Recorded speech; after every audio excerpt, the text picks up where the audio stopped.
ሰራት ለልጆቹ የተፈጠረውን እውነታ ሳይነግራቸው በፊት ባራክ እዚህ ቤት ውስጥ የተከበረች እናት ነበረች። ይህም ሀያልና ኢኪም እሷ የምትለውን ነገር በሙሉ ልክ እንደ መጽሐፍ ቅዱስ ቃል ነበር የሚቀበሉት። ምንም ነገር ብትላቸው እሺ ነው የሚሉት። ሀያልን ኪሎ እንድትቀንስ፣ የፒያኖ ውድድሯን ደግሞ በአንደኝነት እንድታጠናቀቅ፣ ኢኪምን ደግሞ ሌላም የቤት ስራ እየሰጠቻት በዋና ውድድሩ የመጀመሪያ አሸናፊ ሆና እንድትገኝና ሜዳሊያውን እንድታሸንፍ ነበረ ሁልጊዜ የምታስጠነቅቀው። ነገር ግን ዛሬ ደግሞ አይጥና ድመት ሆኗል። ሀያልና ኢኪም እንዴት አድርገው ባራክን እንደሚያስደነግጧትና እንዴት ልቧን ሰብር እንደሚያደርጉት እንደሚያስለቅሷት ብቻ ነው የሚያቀርቡበት። ማታ ላይ ልክ የሆኑ የታመሙ መስለው ነበር ሶፋ ላይ ተዘርረው የነበረው። እንደውም እሷ ልጆቼ የሆኑ ነገር ሆኖብኝ ብላ ስቅስቅ ብላ ስታለቀስ ገና እንጫወትብሻለን አሏት። እዚህ ጋር ሰራት እየተቆጣ ነው ልጆቹን። ኧረ ተው እንደዚህ አይደረግም እያለ ራስ ምታት እየተያዘ ነው ያለው። ሰራት ባራክን ምንም ማድረግ አይችልም ስላረገዘች ወይ ልጁን ሌላ ቦታ ወልጄ ጥለዋለሁ አለ በዚያ ቤት ልምጣ ብላ ስላስፈራራችሁ ነበር አመጣጧ።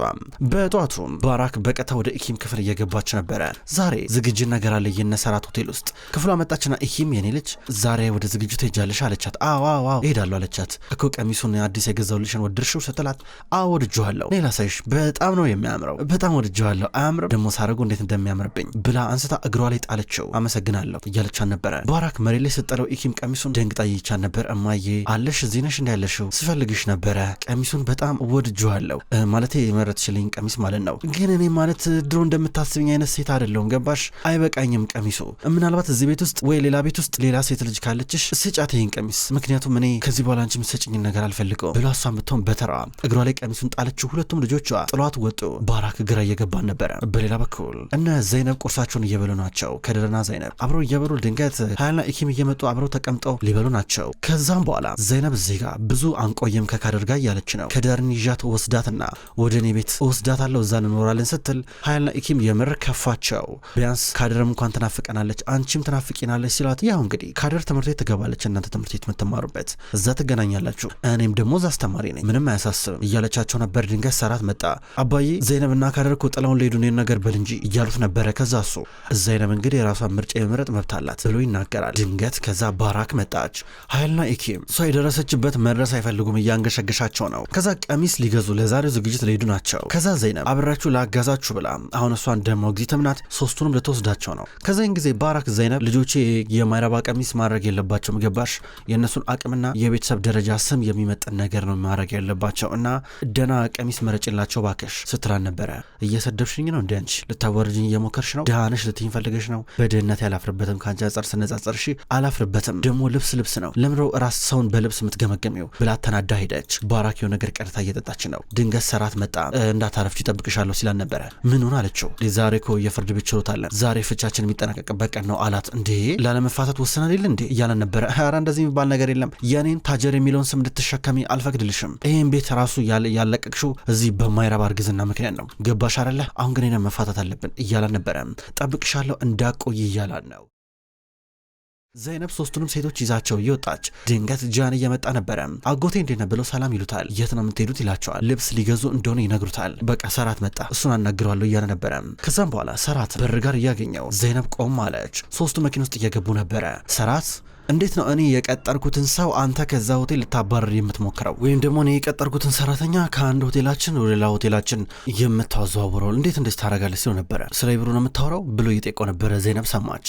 ቆም ብላውንም ቢሆን ማዳመጧን ቀጠለች። ወንድሜ ያው ይሄ የተሻለ ነው ብሎኝ ነው፣ ምክንያቱም እየተወራ ያለው ነገር ደስ አይልም፣ ስሰማ እኔም በጣም ደብሮኛል፣ ምቾት አይሰጥም ሲለው ነበረ። አንተም ብትሆን እንደዚህ ታደርጋለህ ብዬ አልጠበኩም ነበረ፣ ነገር ግን እውነታው ነው፣ ስለዚህ መነጋገሪያ ከምንሆን እያሉ ነበረ። ታዲያ ያንን የማይረባ መነጋገሪያ ሰምተህ ነው እንዴ ታምናለህ እንዴ? እኔ ነው የምታምነኝ መነጋገሪያውን ሲል ነበር። ኢብሩን ከዛ ሆቴል በመላክ እንደውም እያረጋገጥክላቸው ነው ታውቃለሁ ያለው። ከዛ ዘይነብ ቀረባለችና አንተ ግን በእህቴ ለምንድነው ይህናል እንደዚህ በጣም የተደመምከው? ምንድነው በጣም ስለሷ እንደዚህ ለማወቅ የፈለግከው? እሷ ብትሰራ ብትንቀሳቀስ ባትንቀሳቀስ አንተ ምን ይመለከታል? አንተ ምን በይነ ስትሆነ ነበር። ይሄ ስለ ኢብሩ አይደለም ሰራት ይሄ መስመር ስለመተላለፍ ነው ገባረለ። እኔ እዛ ሆቴል ውስጥ ስታፍ ውስጥ እስካለው ድረስ እንደ እኔ ነኝ ነገር መቆጣጠር እኮ ያለብኝ እያለ ነበረ። ዘይነብ ሰልችቷት ሄደች። ለኢብሩ የፈለገችበት መስራት ትችላለች ገባ። ይሄ ማለት ደግሞ ስለምታሳየው ባህሪ መጠንቀቅ አለ አለባት እያሉ ነበር። እሱን ልክ ነህ እየተጠነቀቀች ነው እያልኩ ያሉት የተወራው ነገር ትክክል አይደለም ነው እያሉ ነበረ። ባራክ ድንገት ከቤት እየወጣች ነው። ሰራት እየጠበቀን ነበረ። ድንገት ሴቪም አየቻት። እቺ ማፈሪያ ሴት ደግሞ ምን ልትሆን እዚህ መጣች? ምን ልታረግ መጣች? እያለች ነበረ። ሰራት መኪና ውስጥ እየገባ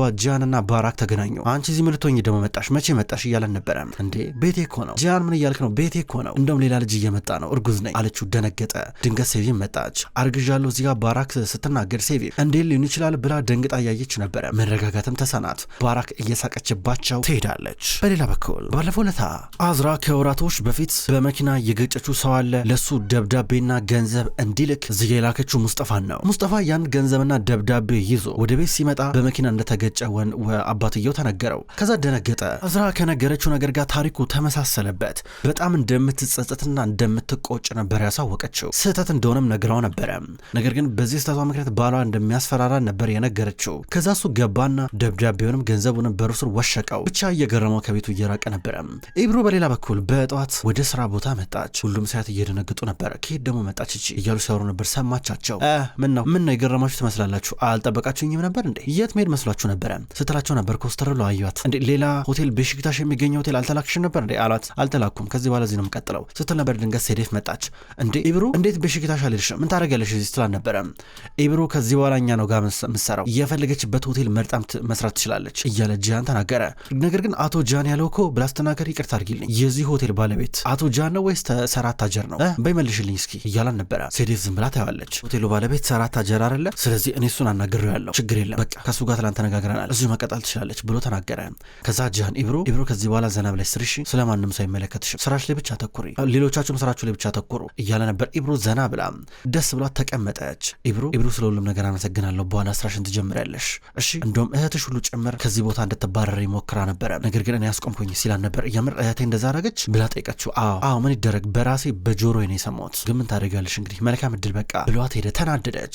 በእህቷ ዘይነብ ስትበሳጭባት ነበረ። ጂያን ወደ ወንድሙ ጂያን እየመጣ ነው። እሱም ቢሆን ሬስቶራንት ውስጥ ተቀምጦ ስራውን እየሰራ ነበረ። ተቀመጠ። ለሰራተኛ አውርቼዋለሁ፣ ኢብሩ ከዚህ በኋላ የፈለገችበት ቦታ መስራት ትችላለች ሲሉ ነበረ። ይኸውልህ አንተ ከሆነ እዚህ ጋር ትልቅ ሰው ነህ ገባ፣ አንዳንድ እንደ ልጅ ያረጋል እንጂ ሲሉ ነበረ። ይኸውልህ ስማኝ፣ በሰራተኞች ፊት እኔን ለማሳነሳት ሞክር፣ ሁላችንም የራሳችን ኃላፊነት አለን፣ እኔና እሷ ምንም ግንኙነት የለንም፣ ህጌንም እንዳትሰብር ከዚህ በኋላ አሰራሩን መጠበቅ አለብን አለው። እንዴ ለኢብሩ ያረኩላት እኮ ከአንተ በላይ ስለማስብላት እኮ ነው፣ ገብተዋል፣ ግን ችግር ውስጥ እንዳትገባ እኮ ፈልጌ ነው አለው። ምንድን አንተ ሱፐርማን ነህ ማነህ? ሁልጊዜ ሌላ ሰው ብለህ ራስን ችግር ውስጥ የምጥለው ማን ስለሆንክ ነው? ማነህ እስኪ አንተ ያሉ ነበረ። ጂያን ግርም ብሎት የጂያን ንግግር እያዳመጠ ነበረ። እሺ ለማንኛውም እኔ በቀላል ነገሮችን ለማቅለል እየሞከርኩኝ ነው፣ ሌላ ነገር እንዳታስብ እያለ ጂያን ነገሩን ያረጋጋል። በሌላ በኩል ባራክ እንዲሁም ሰራት ከፍርድ ቤት እየወጡ ናቸው። ተፋተዋል። ፍቹ በሰላም ተጠናቀቀ። ስማ ነገር ግን ሁሉም ነገር አላበቃም እሺ ትለዋለች። ኧረ እኔ ከዚህ በኋላ ሚስት ያረለሽም እንደፈለግሽ መሆን ትችያለሽ ከዚህ በኋላ ላታል። እሷ ደግሞ የጣቴን ቀለበት አየኸው እስካሁን ድረስ አላወለኩም ስትለው ነበር። እንትንልሽ ላይ አንገትሽ ላይ ከፈለግሽ ሰሪው እና እኔ ምን አገባኝ ያላን ነበረ። ስማ ታስታውሳለህ ፕሮፖዝ ያረከኝ ቀን እኔን ተንበርክከ መቼም እንደማትወኝ ቃል ገብተልኝ ነበር እኮ መቼም እንደማትወኝ ነግረህልኝ ነበር፣ ቃልን አጠብቀም አለችው። አንቺስ ቃልሽን ጠብቀሻል? ምን ብለሽ ነበረ? ታማኝ እሆናለሁ ብለሽኛል ነበረ። ቃልሽን ስላልጠበቅሽ ነው እኔም ቃሌን ያፈረስኩት፣ ሁለታችንም እኩል ነን፣ የምን ዝባዝንኬ ነገር አታውሪ ይላታል። ራስሽ ወደ ቤት ሂጂ ከዚህ በኋላ አያገባኝም እያላን ነበረ። ስማ በጣም ብዙ ሰዎች ማለት ነው ፍቻ ያጋጥማቸውና መልሰው ደግሞ ይጋባሉ፣ ይሄ የማይቀር ነገር ነው፣ እኛም እንደሱ እንሆናለን ስትለው ነበረ። እንደፈለግሽ ብሏት መኪና ውስጥ ገብቶ ይሄዳል።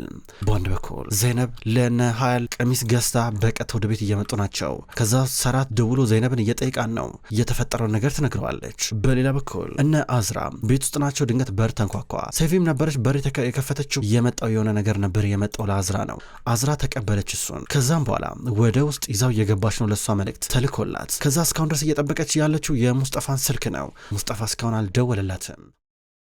በአንድ በኩል ባራክ ቀጥ ብላ ወደ ቲቤት ቢሮ ጋር ሄደች። ለመጣሽ እያላ ነበረ። ላናግር ፈልጌ ብላ ተቀመጠች። ልጇን ትወስዳታለህ አትወስዳትም አለችው። ሁሉን ነገር የማድረግ መብቱ የኔ ነው እሺ፣ ትምህርት ቤት አስገባታለሁ፣ ልወስዳትም ላልወስዳትም እችላለሁ፣ እንደፈለግኩኝ ነው፣ አንቺ ምር ያንገበገበሽ አላት። የእሱ ዓላማ የምትፈልገው ዘይነብን ማራቅ ነው ከሰራት። ስለዚህ ካደርን ውሰዳት። ያች ዘይነብ የምትባል ሴት ሰራት አጠገብ ላያት አልፈልግም ብላ እየለመነችው ነበረ። ሙስጠፋ በቀጥታ ለአዝራ መልእክት ልኮላት እንገናኛለት። ውጪ ተገናኙ። ምንድነው ለምንድነው የፈለግከኝ ምንድነው ነገሩ እያለችው ነበረ። የሆነ ነገር አስታወስኩኝ። ቅድም ገንዘቡን ላደርስ ነበረ። ደብዳቤና ገንዘቡን ሰጠሽኝ ልሰጣቸው ሴት በመኪና ተገጭቶ አደጋ ደርሶበት እንደሞተ ነገሩኝ። አንቺ ነሽ የገጨሽው አላት። አለቀሰች። አሁን ነኝ እያለችው ነበረ። እሱም ጭንቅላቱን ይዞ እያያን ነበረ። በአንድ በኩል ትቤት ደግሞ እዚህ ጋር ባራክን ሰራትን እርሺው እያላን ነው። ድጋሚ የማትመለሽበት ህይወት ውስጥ ገብተሻል እያላን ነበረ። እንደውም በመጨረሻ አንድ ውለታ አልዋለልሽ የካደርን ጉዳይ ችግር የለም እኔ ወጣዋለሁ እያላን ነበረ። በአንድ በኩል አዝራ ደግሞ ለሙስጠፋ የሆነውን ነገር በሙሉ ነገረችው። እኔ በሰዓቱ የሰራት ሆቴል ውስጥ አስተናጋጅ ሆኜ ነበር የምሰራው ከ6 ዓመታቶች በፊት ነበረ። ከዛ አቶ ጃን ነበረ። ጃን ወንድሜ አዲስ መኪና ሆቴሉ አጠገብ ፓርክ አድርጎ ነበረ። ከዛ እኔ ለማንቀሳቀስ ሞከርኩ። ገና ለማጅ ነበርኩኝ። ከዛ መኪና ውስጥ ገባኝና እሱም አብሮ ነበረ። አላወኩም። በቃ ሰውየው ዘሎ ነበረ መኪና ውስጥ የገባብኝ። ከዛ ገጨውት። ከዛ ጃን ችግር ውስጥ እንዳልገባ ብሎ እሱ ትንሽ ጊዜ ታሰረ። መኪናው በእርግጥ የሱ ነበረ። እናም በቃ ድንገት ያ ቪዲዮ የጃን እጅ ገባ። ሰውየውን ስገጭ የሚያሳየ መንገድ ላይ ቪዲዮ። ከዛ ጃን እኔን ካላገባሽኝ ብሎ ያን ቪዲዮ ተጠቅመው አስፈራራኝ። እናቴ ደግሞ ታማብኝ ነበረ። እናቴን ያኔ በምሰራው ገንዘብ ነበር ማሳከማት። አሁን የማልወጣው ችግር ውስጥ ገባው አለችው። እንዴት እንደተጠመደች ነገረችው። እያቀፈ ሲያባብላን ነበረ። ከዚህ ነገር ውስጥ የምትወጣበትን ቀን በተስፋ እየጠበቀች እንዳለ ነገረችው። ሰራት ባንድ በኩል ዛሬ ከባራክ ጋር ተፋቷል። እንዴት ከዚህ በኋላ ልጆቹን ሊያሳድግ እንደሚችልና ከባራክ ጋር ርቀቱን ጠብቆ እንደሚኖር በሰላም ከአንድ ቴራፒ ከሚሰጥ ዶክተር ጋር በቪዲዮ ኮል እያወራ ይነጋገራል። በአንድ በኩል ያ ሲጠበቅ የነበረው በፖሊስ ሲፈለግ የነበረው ሰውዬ ወደ ሆቴል መጣ። እዚህ ጋር ኢብሩ ስራዋን ልትጀምር ነው። ያኔ ገንዘቡን የተቀበለችውም ለዚህ ነበር። ከዛም በኋላ ሰውየው እንደመጣ ፓስፖርቱን አወጣና ሰጣት። ድንገት ነበር ጃን የደወለላት። በቃ የመጀመሪያው ሰው መጥቷል፣ ፓስፖርቱን ተቀበዩ፣ ከዛ ግን እንዳትመዘግቢው እሺ እያላ ነበር። ተንቀጠቀጠች። ኢብሩ ተረጋጊ፣ በጣም ቀላል ስራ እኮ ነው፣ እንዳትመዘግቢው እሺ፣ ኮምፒውተር ላይ እንዳይመዘገብ የፓስፖርቱን አይቆጠርም እንዳትመዘግቢ ይላታል። ዞር ብላ እንግዳ ተቀባዩን አየቻት። ወረቀት ላይ የመዘገበች ነበር። ነገር ቢዚ ሆናለች። ከዛ ኢብሩ የተባለችውን ነገር ልታረግ ነው። በጣም ቀላል ስራ ነው። ፓስፖርቱን ተቀበለችውና መልሳ መለሰችለት። ሰውየው ገባ። ከዛ ጃን ይሄው ቀላል ስራ ሌላ ቀንም ደስ ታረጊያለሽ እያለ ነበር። ሰውየው ቀጥታ ወደ ውስጥ እየገባ በድንገት ከጃን ጋር ተጋጨ። ሲጋጭ ፓስፖርቱን ጣለው። ከዛ ጃን ሰውየው የውጭ ሀገር ሰው ስለመሰለው በጣም ይቅርታ እያለ በእንግሊዝኛ ጠየቀው። ሰውየው ጭንቅላቱን ብቻ ነቀነቀና ወደ ውስጥ ገባ። ጃን ብዙም አልጠረጠረም። ዝግጅቱ እየተጀመረ ነው ያለው። እነ ሀል ኢኬም እነ ካደር አዲስ ቀሚሳቸውን አድርገው ወደ ውስጥ እየገቡ ናቸው። ዘይነብ የተለመደው ልብስ ለብሳ ነበር ውስጥ የገባቸው። ድንገት የሆነ አስተናጋጅ መጣ። ከዛ አቶ ሰራት የላከልሽ ቀሚስ አለ ብሏት አሳያት። የሆነ ስጦታ አለ ብሎ ነበር ያሳያት። ስትከፍተው ቀሚስ ነው። በጣም ወደደችው። ደስ የሚል የሚያምር ቀሚስ እሱን ልትለብስ ነው። በአንድ በኩል የኢብሩ እናት የኢብሩ መኝታ ክፍል ገብታ ስታይ የኢብሩ አልጋ ትንሽ ተነካክቷል፣ ተመሰቃቅሏል። ምንድነው የሆነው ብላ ስታስተካክል ድንገት የሆነ የተጠቀለለ ነገር አገኘች። ስትከፍተው ውስጡ በዛ ያለ ገንዘብ ነው። የሆነ ነገር እንደጀመረች ገብቷታል። በጣም ግን ፈራች። በጣም ብዙ ገንዘብ ነው። ድንገት አባታቸው መጣ። የሰራውን ገንዘብ ለረፊቃ ለእናታቸው እየሰጣን ነበረ። እየሰጣትን ባይተናነቃታል። እሱ ዛ እጁ ተላልጦ የሚያመጣው ገንዘብ በጣም ጥቂትና ውስን ሲሆን እዚህ ጋር ኢብሩ ደግሞ ጠቅላይ ያስቀመጠችው ዶላር ገንዘብ ብዙ ነው። እያስገረማን ነበረ። ትቤትም ቢሆን ከልጁ ጋር ወደዛ ሆቴል መጥተዋል። ከልጁ ጋር ወደ ውስጥ ሊገባ ጃን መጥቶ እንዳገባ እያለ ትቤትን አስፈራራው። ትቤት ከልጁ ጋር ተነጋገረ። አንተ ብቻን ግባ ብሎት ይቅርታ እየጠየቀው። ከዛ በኋላ እነ ዘይነብም ቢሆኑ አዲሱን ቀሚስ አርጋ ወደ ውስጥ እየገባች ከዛ በኋላ ዛሬ ባራክ አትመጣም እንዴ ብለው ባራክን የሚያውቋት ሴቶች እና ያልን እየጠየቋቸው ትንሽ አሟታል ብለው ይመልሳሉ። እንዲህ ካሉ በኋላ ግን መነጋገሪያ እያረጓቸው ነበረ። የትቤት ልጅ ደግሞ በቀጥታ ወደና ሀያልና ኢኪም ቀረብ ብሎ እቺ ናት እያሉ ያሳዩታል። በርቀት ተዋወቃት እያሉን ነበረ። ሀያል ከፋት። ይህ ተመልከቺ የተፈጠረውን ነገር ሰምተዋል፣ እየተረቡን እኮ ነው ብላ ታወራለች። እንባታን አንቋት የእናቷን ጉዳይ ብዙ አውቆታል። በአንድ በኩል ዘይነብ ደግሞ አይዞሽ ብላ እሷን ታባብላለች። ድንገት ሰራት መጣ። ከልጆቹ ጋር እየደነሰ ነበረ። በሌላ በኩል ሴዴፍና ኢብሩ ትንሽ ተጠጋግበዋል። የተጠጋገቡ ይመስላል። ኢብሩ ጃን በደንብ አድርጎ የሚደግፋ ሰው ናት። ሴዴፍ ደግሞ ሰራት የቀጠራት በሰራት የምትታመን ሴት ናት። አሁን ሴዴፍ ኢብሩን ለማዘዞር እንኳን እየከበዳን ነበረ። ከዛ ድንገት እናቷ ደወለችላት ለኢብሩ። ምንድነው የምሰማው ስትላት፣ እማዬ ምንድነው የምሰሚ የምታየው? እኔ የምታየውና የምሰሚውን ነገር በምላቅ እችላለሁ። እኔ ስሬ ልስራበት በቃ ተውኝ ብላ ስልኩን ዘጋቸው። ዛሬ ፓስፖርቱን ሳያስመዘግብ የገባው ሰውዬ የሆነ ክፍል ውስጥ ነበረ። በድንገት ሌላ ሰው መጣ። በሻንጣ ብዙ መሳሪያ ተሸክመው ነበረ። ሰራት ከልጁ ኢኪም ጋር እየደነሰ ነው። ከዛ ከያል ጋር ከዛ ደግሞ ዘይነብና እንደንስ እያላን ነበረ። እምቢ አለችው። ድንገት ሴዴፍ መጣች። ሴዴፍ መጣ አብረን እንደንስ ስትለው፣ ነገር ግን ሰራት እኔ ግን መጀመሪያ ከዘይነብ ጋር አብሬ እንደምደንስ ተነጋግሬ ነበረ አላት። ኧረ አልተነጋገርክም ትላለች ዘይነብ። አትከራከሪ ተነሺ ብሏት አብሯት መደነስ ጀመረ። ሲደንሱ የሆነ ነገር እየተፈጠረ ነው ያለው። ሀያልና ኢኪም ገርሟቸው ነበር የሚመለከቱት። ኢብሩ ደግሞ በአንድ በኩል ሴዴፍ ልቃት እንደ አስተናጋጅ ሆና እየዞረች ነበረ። ድንገት እህቷን አየቻት፣ ደነገጠች። እንባ የተናነቃን ነበረ። ከዛ ዘይነብ ከሰራት ጋር ደንሳ ስጨርስ ኢብሩን ምን ታደርጋለሽ እዚህ ያለቻት፣ እኔማ እዚህ ብርጭቆ እየቀየርኩኝ እያስተናገድኩኝ ነው። አንቺስ ምን ሰራለሽ? ውድ እህቴ አንቺማ ከባለ ሀብቶች ጋር ይሄን የመሰለ ቆንጆ ቀሚስ ውድ ቀሚስ ለብሰሽ አብረሽ እየደነሽ ነው። የነመ ቤት ምን ልታዛለቻት? ኢብሩ የማይረባ ነገር ነው የምታወሪው ስትላን ነበረ። አረ የማይረባ ነገር ነው እኔ ማወራው እኔ የምለው የምናገረው ማድረገው ነገር በሙሉ ላንቺ የማይረባ ነው አለች። ከፍታት ወጣች። መጠጥ ባናቱ እየጠጣች ከፍታት ውጭ ወጣች። እያለቀሰች ነበረ። ከዛ እናቷ ደውላ ሁሉ ገንዘብ ከየት አመጣሽ አለቻት። ኢብሩ አታበሳጭኝ በራሴ በላቤ ያመጣሁት ገንዘብ ነው ብላ እየወጣች ነበረ። ቁጭ ብላ በር ላይ ማልቀስ ጀመረች። ከዛ ጃም መጥቶ ምሩም ያስለቅስሽ ይላታል። እሱም ቢሆን ህይወት ቀላል እንደማይሆንለትና ብዙ ነገር እያሳለፈ እንዳለ ይነግራታል። ለሰው ልጅ ህይወት ቀላል ያቅም እያላን ነው። ብድግ ብላ ከንፈሩን ሳመችውና ቀጥ ብላ መኪና ውስጥ እየገባች ነበረ። ማንም ሰው የማያገኘን ቦታ ውሰደኝ አለችው። እሱ መኪና ውስጥ ተከትሏት እየገባ ነው ያለው። ክብራትና ክብራን እንኳን ወደ ቅመም ስቶሪ የዩቲዩብ ቻናል በሰላም መጣችሁ ውድ ተመልካቾች። በዛሬው ዕለት ወደ እናንተ የታመሙ አበቦች የሚሰኘው ድራማ በዚህ መልኩ ወደ እናንተ አርሻለሁ። ክብራን ተመልካቾች ቅመም ስቶሪ የዩቲዩብ ቻናል ከዚህ በኋላ የታመሙ አበቦች የሚሰኘውን አስገራሚ ደስ የሚል የፍቅር የቱርክ ድራማ ወደ እናንተ ይዞ ይመጣል። ቀኑን ጠብቄ እኔ ወደ እናንተ አደርሳለሁ። ውድ ተመልካቾች በቅጠል ቲቪ ዩቲዩብ ቻናል በሌላኛው ደግሞ ዩቲዩብ ቻናላችን ዘውድ እንዲሁም ስውርጅ የሚሰኙ አዳዲስ የቱርክ ድራማዎችን ወደ እናንተ አደርሳለሁ። አቀራረቤ የተመቻችሁ የወደዳችሁት ክብራን ተመልካቾች እዛም እየገባችሁ ሄዳችሁ እንድትመለከቱ በትህትና ጠይቃለሁ። የታመሙ አበቦች እንዲሁም ሌሎች ተከታታይ ድራማ ክፍሎች በቀጣይ ወደ እናንተ ይደርሳል። በቀጣይ በአዲስ ቪዲዮ እስከምንገናኝ ድረስ በያላችሁበት መልካም ቆይታ ይሆን።